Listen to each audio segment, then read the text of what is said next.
Buenos días, mi nombre es Jesús Alejandro Velasco Fernández del Colegio de Ingeniería Industrial, Facultad de Ingeniería en la Benemérita Universidad Autónoma de Puebla. En esta ocasión les voy a hablar sobre la medición de la presión, que es un tema de la materia de mecánica de fluidos. Empezaremos por definir la presión absoluta y la presión manométrica, que son conceptos muy importantes. La presión va a ser la unidad de fuerza que se ejerce sobre una unidad de área. Para el caso de la presión manométrica, quiere decir que la presión de un fluido es la fuerza que ejerce ese fluido en una unidad de área, ¿no? Entonces, la presión absoluta va a ser relacionada con un vacío perfecto. Esto nos lleva a implicar una presión atmosférica para que en suma con la presión manométrica nos den la presión absoluta, ¿ok? Entonces, la presión absoluta sería como una presión total, ¿ok? De la suma de la presión manométrica con la presión atmosférica. Ahora, la presión va a guardar una estrecha relación con la elevación. Esto es porque, dependiendo el cambio de la elevación, vamos a tener un cambio de presión. Y eso es lo que nos dice aquí en esta oración. En un líquido homogéneo en reposo, el cambio de presión debido a un cambio en la elevación se calcula por medio de esta fórmula, que es eh, diferencia de presión igual a peso específico por altura o cambio en la elevación. Para deducir esta fórmula tenemos una figura que nos va a ayudar.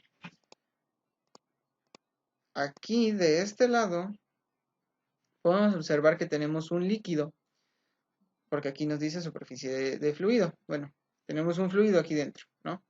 Entonces, dentro de este fluido vamos a agarrar vamos a tomar una pequeña parte para deducir la fórmula. Esto con la finalidad de que estableciendo una figura se puede definir las fuerzas que interactúan en ella y pues en este caso las presiones, ¿no? Y las diferencias de elevación. Ahora, vamos a observar qué tenemos aquí. En eh, relación a las presiones, tenemos que una presión se va a ubicar en el fondo de la figura y otra presión en la superficie de la figura. Eh, Recordemos que la presión es igual a la fuerza dividida entre el área, ¿no? Entonces, eh, esa va a ser la presión 1 y la presión 2 también se puede escribir como la presión 1, perdón, más la diferencia de presión que va a haber de aquí del fondo hasta la superficie. Ahora, las fuerzas que van a interactuar van a ser las siguientes, principalmente el peso del fluido, ¿no? Entonces, para eso vamos a tener que relacionar su peso específico con la altura, pero eso lo vamos a ver un poquito más adelante. Ahora vamos a ver las fuerzas que interactúan en la superficie y en el fondo. En el fondo tenemos la fuerza número 1, que es la presión número 1 por el área, ¿sale? La presión que se ejerce sobre esta unidad de área o esta área de acá. Lo mismo con la fuerza 2, la presión 2 por el área.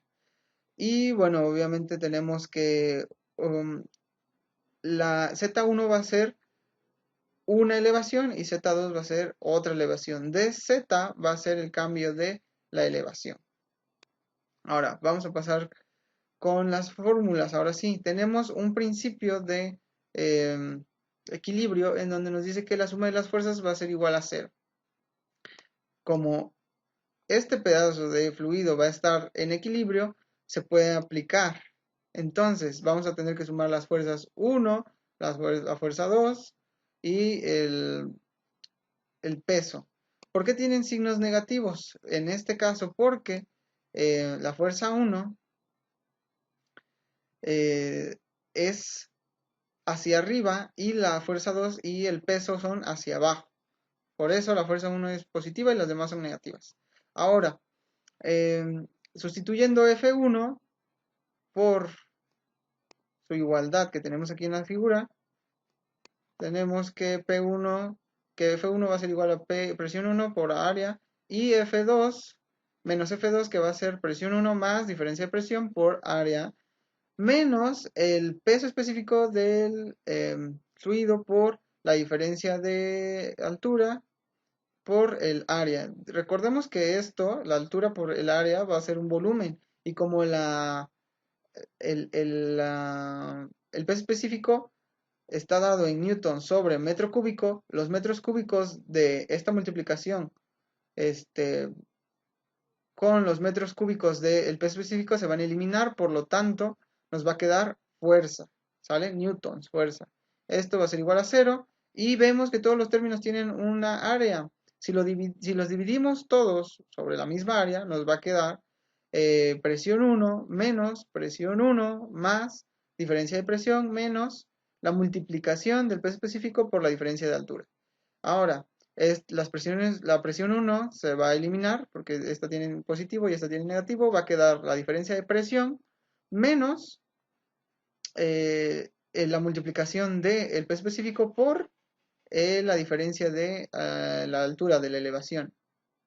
Y entonces, como este es un pedazo pequeño del fluido, para agrandar o extender bien la ecuación, tenemos que integrar con los límites. ¿Cuáles son los límites? Pues bueno, en este caso la diferencia de presión, los límites van a ser la presión 1, que es la que está en el fondo, y la presión 2, que es la que está en la superficie. Para la diferencia de altura con los límites Z1, la altura que está donde está la presión 1, y Z2, la altura de la presión 2, entonces nos va a dar como resultado P, que son la presión, P2 menos P1, aplicando los límites, y en el caso de el, el peso específico, como es un líquido, el peso específico siempre se va a mantener constante, por lo tanto se puede sacar de la integral como si fuera pues una constante. Y integrando con los límites la altura nos quedaría Z2 menos Z1. Pero tenemos que quitar este signo negativo, por lo tanto lo multiplicamos por esas zetas, por esa resta de alturas, y nos va a arrojar un Z1 positivo y un Z2 negativo, que se van a multiplicar por el peso específico, ¿sale? Entonces, nada más vamos a sustituir estas diferencias por una sola variable, que en este caso sería diferencia de presión, y H, diferencia de elevación, ¿ok? Y pues la H la multiplicamos por el peso específico porque la sacamos de la integral y la igualamos con la diferencia de presión. De esta manera queda establecida la fórmula. Ahora, va a tener una relación muy fuerte con la paradoja de Pascal, que nos dice que el cambio de la presión solo depende del cambio de la elevación. O sea, lo que vimos anteriormente.